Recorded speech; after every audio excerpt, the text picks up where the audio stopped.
अगर आप एक टैक्स पेयर है और जीएसटी ऑफिसर ने आपके अगेंस्ट डिमांड रेज की है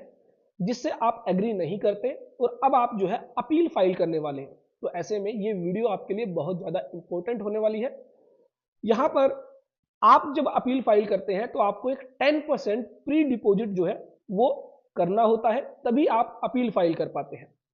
10% ऑफ डिस्प्यूटेड अमाउंट जब आप पे करते हैं, डिपॉजिट करते हैं, उसके बाद आप अपनी अपील सबमिट करते हैं। अदरवाइज क्या होता है, अगर 10% प्री डिपॉजिट आपने सबमिट नहीं किया है, पे नहीं किया है, तो ऐसे में आपकी अपील जो है रिजेक्ट कर दी जाती है। अब यहां पर एक बहुत बड़ी जो है हाई कोर्ट के द्वारा जजमेंट दी गई है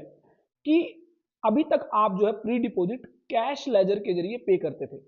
और जब आप क्रेडिट लेजर के जरिए पे करते थे तो ऐसे में अगेन आपके उस प्री डिपॉजिट को वैलिड नहीं माना जाता था और आपकी अपील को रिजेक्ट कर दिया जाता था।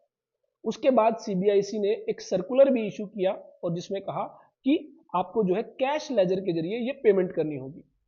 अब यहां पर दिल्ली हाई कोर्ट ने जो है एक जजमेंट दी है और इस जजमेंट में इस बात को सिरे से नकार दिया कि सिर्फ कैश लेजर के जरिए ही जो है प्री डिपॉजिट की पेमेंट की जा सकती है।